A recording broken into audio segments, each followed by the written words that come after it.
আজকে সকালবেলা একদম মাথা থেকে চলেই গেছিল যে কোন রান্নাতে কোন ফোড়নটা দিতে হয়। কি করেছি আমি সেটা তোমাদেরকে বলছি। যেহেতু সকালবেলা কর্তামশাই এখন ভীষণ তাড়াতাড়ি অফিসের জন্য বের হয়, আর আমার ঘুম থেকে উঠতে সকালবেলা মারাত্মক কষ্ট হয়। কর্তামশাই অফিসের জন্য বেরিয়ে যায় মোটামুটি 8:30 সোয়া 8টার দিকে, আর আমিও সে বেরিয়ে যাওয়ার পর ঘুম ঘুম চোখে রান্নাঘরে ঢুকে যাই। 1 কাপ চা খেয়ে রান্নাঘরে ঢুকে প্রথমে রান্নাটা শুরু করে দিই। আজকে করেছিলাম প্রথমে কচুর শাক।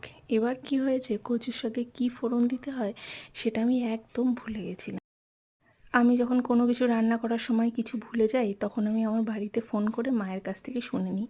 কিন্তু এত সকালবেলা কি মাকে ফোন করব, আর সকালবেলা দিকটা মা ভীষণ ব্যস্ত থাকে।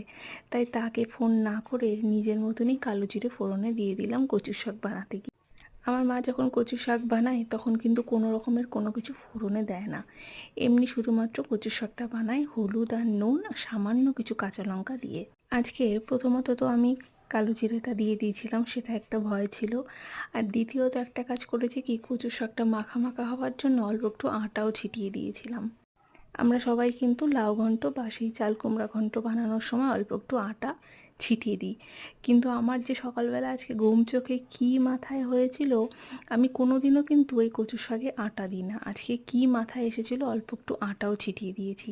আর খাওয়ার সময় যখন সেই আটাটা গন্ধে নাকে আসছিল, ভীষণ বাজে লাগছিল খেতে।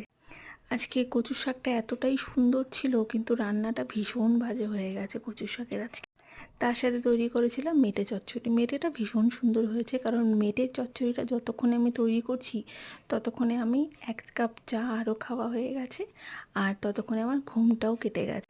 মেটেটা আগের দিন রাত্রেবেলা আমি অল্প নুন আর হলুদ দিয়ে সেদ্ধ করে রেখে দিয়েছি।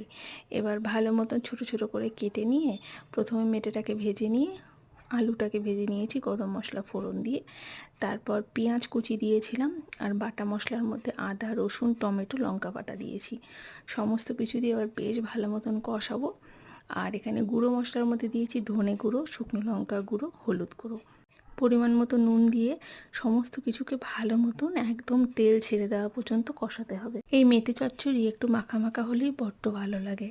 আর এই মেটে চচ্চড়ি আমরা দুজনেই ভীষণ ভালোবাসি জানো। আর মেটের মধ্যে তো সবাই বলে প্রচুর প্রোটিন আছে, তাই আমি যখনই মাটন আনি তখনই অল্প একটু মেটে তার সাথে নিয়ে আসি তৈরি করার জন্য। কাজের ফাঁকে অল্প একটু ছাতুর শরবত খেয়ে নিলাম। লেবুর রস দিয়েছিলাম, সামান্য নুন দিয়ে 3 চামচ ছাতুকে জল দিয়ে গুলিয়ে খেয়ে নিলাম। চিনি ব্যবহার করিনি আজকে। যেহেতু ওয়েটটা ধীরে ধীরে বেড়ে যাচ্ছে, তাই সকালে খাবারটা স্কিপ করে দিয়েছি। আগে তো রুটি সবজি খেতাম, এখন এগুলোই খেয়ে নিই।